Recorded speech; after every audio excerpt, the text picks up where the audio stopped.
Pompeia, há quase 2000 anos, não era um cartão postal congelado no tempo. Era uma cidade viva, barulhenta, cheia de cheiros, de vozes, de pressa e de vaidade. Uma cidade onde o luxo morava parede com a pobreza, onde a política se misturava com fofoca e onde o dia começava cedo. Porque numa cidade romana, quem dorme demais perde negócios, perde notícias e perde lugar. Estamos no sul da Itália, na Baía de Nápoles. À sua frente, como se fosse apenas mais uma montanha bonita no horizonte, está o Vesúvio. Para os pompeianos, ele não era um monstro. Era paisagem, era vinhedo nas encostas, era solo fértil, era prosperidade. E é isso que torna essa história tão inquietante. Pompeia não vive antes da tragédia como quem espera um destino. Pompeia vive como você vive hoje, achando que o amanhã é garantido. E graças ao que a arqueologia encontrou, ruas, lojas, marcas de passos, restos de refeições, ferramentas, objetos pessoais, pinturas, rabiscos nas paredes, nós conseguimos fazer algo raro. Entrar na cidade não como turista, mas como alguém que chegou cedo, atravessou o portão e foi engolido pela rotina. Imagine que você está entrando por uma das vias principais.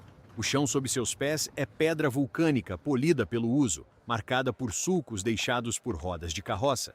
Há degraus altos nas calçadas para escapar da lama e da água suja e pedras atravessadas na rua, como faixas elevadas, para você cruzar sem pisar no pior. E repare numa coisa, essas pedras não estão ali por capricho. Elas têm distância calculada para as rodas passarem entre elas. Pompeia é uma cidade pensada para gente, para animais, para comércio, para tráfego. Você segue e vê água. Sempre água. Em fontes públicas, borbulhando em bicas de bronze. Não é só conforto, é tecnologia e poder. Uma cidade com água corrente é uma cidade orgulhosa. Essa água vem de aquedutos e é distribuída por uma rede de canos. Alguns ainda mostram gravados nomes de autoridades e marcas de controle. Até a água, aqui, tem política. Agora, olhe em volta. Paredes pintadas, algumas bem cuidadas, outras descascadas, revelando camadas antigas. Pompeia é uma cidade com memória visível.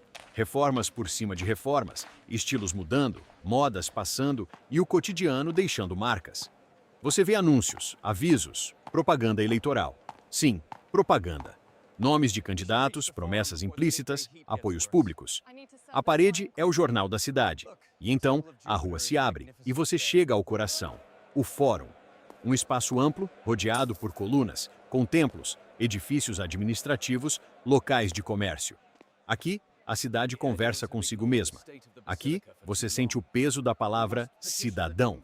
É onde decisões são anunciadas, onde julgamentos acontecem, onde a religião se mistura com o Estado, porque, em Roma, separar isso seria como separar o sangue do corpo. O templo domina parte do cenário. As estátuas impõem respeito. E mesmo que você não entenda todos os rituais, você entende a mensagem. Ordem, tradição, proteção divina. Ao redor, há gente negociando, gente discutindo, gente tentando parecer importante. E há também quem observe em silêncio, porque numa cidade hierárquica, nem todo mundo fala do mesmo lugar.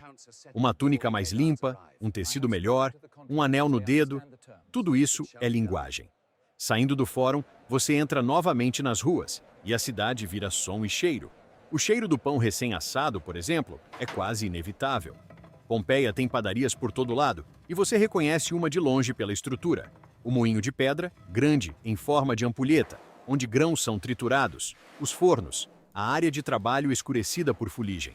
O pão aqui é alimento e símbolo, é o básico, é o que sustenta escravos, artesãos, famílias, viajantes. E você percebe que uma cidade não sobrevive de grandes templos, sobrevive de farinha, água, fogo e mãos calejadas. Mais adiante, você encontra um balcão de pedra com recipientes embutidos, como panelas fixas no tampo. É um lugar de comida pronta. A rua oferece almoço para quem não tem cozinha, ou para quem não quer perder tempo cozinhando. E isso já te diz algo importante. Muita gente em Pompeia vive em apartamentos pequenos, às vezes acima de lojas, sem espaço para grandes refeições. A cidade antiga não é só vila elegante. É também vida apertada, trabalho duro, calor, fumaça, escadas estreitas. Você entra numa casa, e a mudança é imediata, da rua pública para o mundo privado, como se você atravessasse uma fronteira invisível. Logo na entrada, o átrio, um espaço central aberto no teto, por onde entra a luz, e por onde a chuva cai numa espécie de bacia no chão que conduz a água para uma cisterna. Uma casa que respira pelo teto. O ar circula. A luz desenha sombras nas paredes. Você sente o controle. O dono da casa quer que você veja exatamente isso.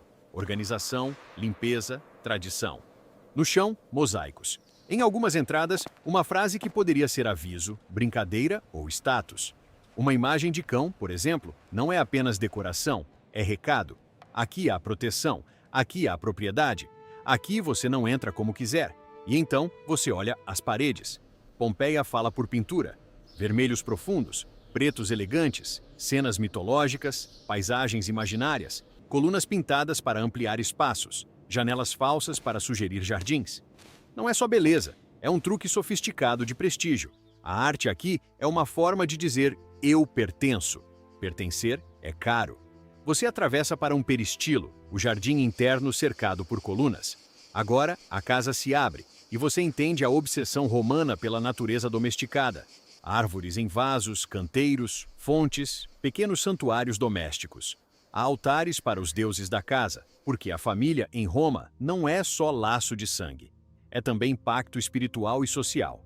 Você imagina uma refeição acontecendo ali, com convidados reclinados em leitos, servidos por escravos que aprendem a ser invisíveis. Mas não se engane, por trás desse cenário bonito existe trabalho pesado. A roupa não fica limpa sozinha. E em Pompeia, você encontra uma fulonica, uma lavanderia e tinturaria, onde roupas são lavadas, batidas, tratadas, branqueadas e depois prensadas. É um negócio grande. Roupas limpas significam respeito. A toga impecável do cidadão importante depende de gente que vive com as mãos na água, no cheiro forte, no esforço repetitivo. A elegância de um homem no fórum tem endereço em lugares como esse. Agora, preste atenção nos rostos que você não vê nas pinturas. Escravos. Eles existem por toda parte, mas raramente aparecem como protagonistas. Em Pompeia, escravos carregam água, limpam, cozinham, atendem, administram, educam crianças ricas, cuidam de lojas. Alguns são altamente especializados.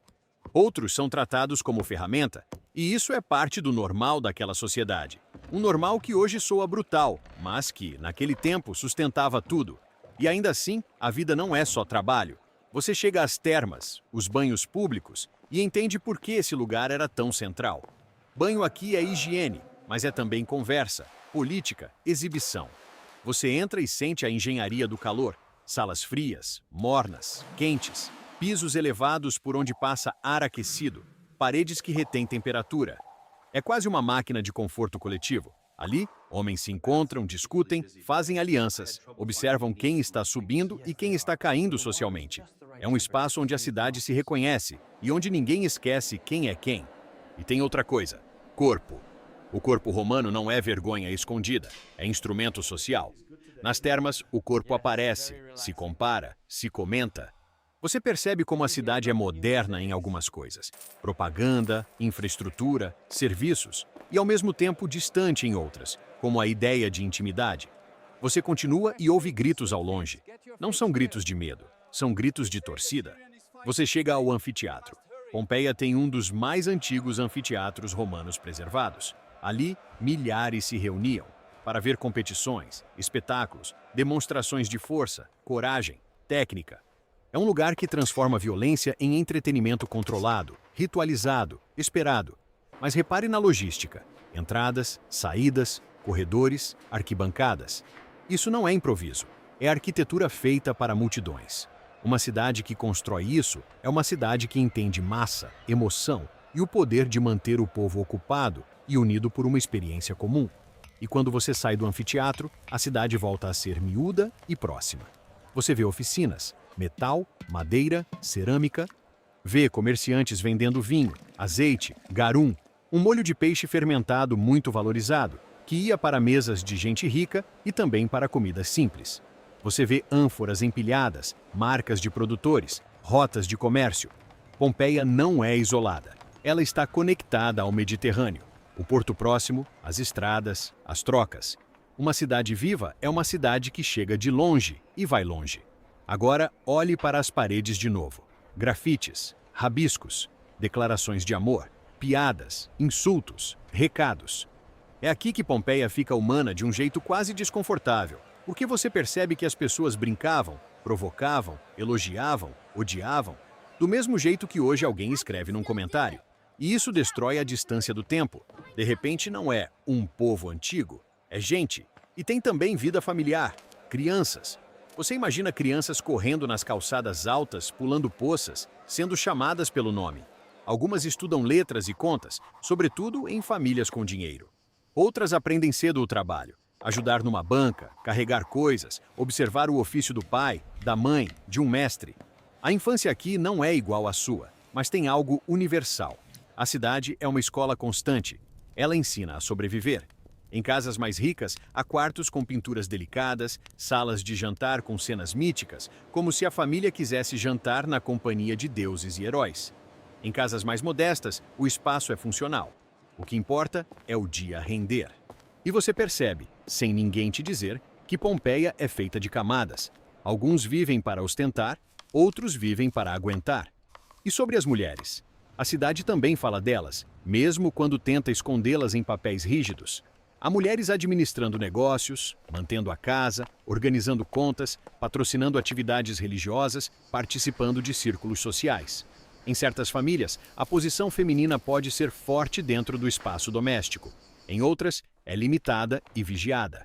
Pompeia mostra o paradoxo, uma sociedade cheia de regras, mas com frestas por onde pessoas reais vivem do jeito que conseguem. Agora, se você olhar com atenção, percebe que Pompeia está em reforma. Há marcas de concertos, paredes remendadas, áreas em obras. Décadas antes, um grande terremoto havia atingido a região, e a cidade ainda estava se recuperando. Alguns edifícios foram restaurados com pressa, outros com ambição. Isso cria uma sensação estranha. Pompeia, pouco antes do fim, estava se reconstruindo, como se estivesse apostando no futuro. E então, em algum momento do dia, você olha para o Vesúvio, e ele continua lá, quieto, normal. A montanha que dá uvas e vinho, a montanha que parece apenas um pano de fundo. O problema é que a natureza não negocia com hábitos humanos. Quando os sinais começam, não vêm como uma sirene clara. Vêm como estranhezas, tremores menores, um desconforto no ar. Talvez uma inquietação que alguém comenta e depois esquece. A cidade segue, porque a cidade sempre seguiu. Porque ninguém interrompe o mercado por pressentimento. E então acontece. Não como uma explosão de filme, mas como uma ruptura do céu. Uma coluna escura se ergue, a luz muda, o dia perde cor. Cinzas começam a cair. Primeiro como sujeira incômoda, depois como uma chuva insistente que cobre tudo.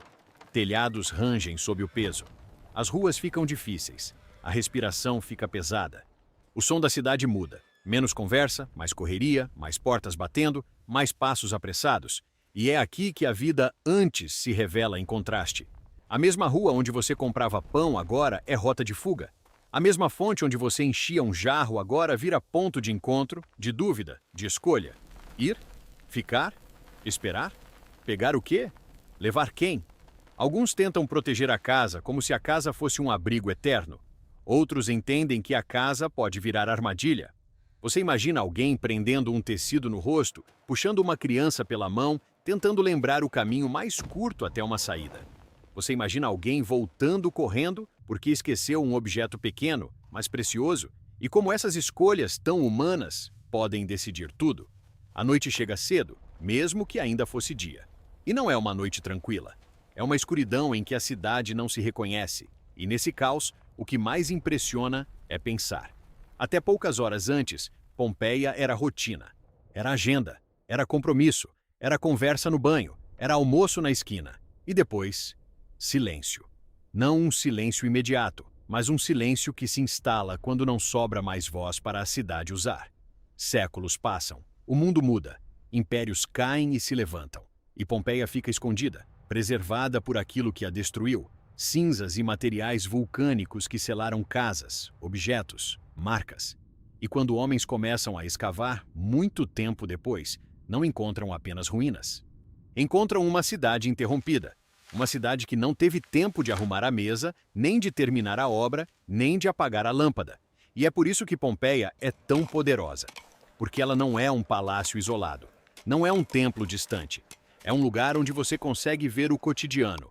O comércio, a decoração, o improviso, o luxo, o trabalho, o cansaço.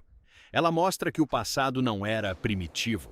Era complexo, organizado, cheio de desejos e contradições, como qualquer presente. Quando você caminha por Pompeia hoje, você não está vendo apenas pedra. Você está vendo escolhas. Você está vendo uma cidade que acreditava que teria amanhã. E, de certo modo, teve, porque a memória dela atravessou quase 2 milênios para chegar até você.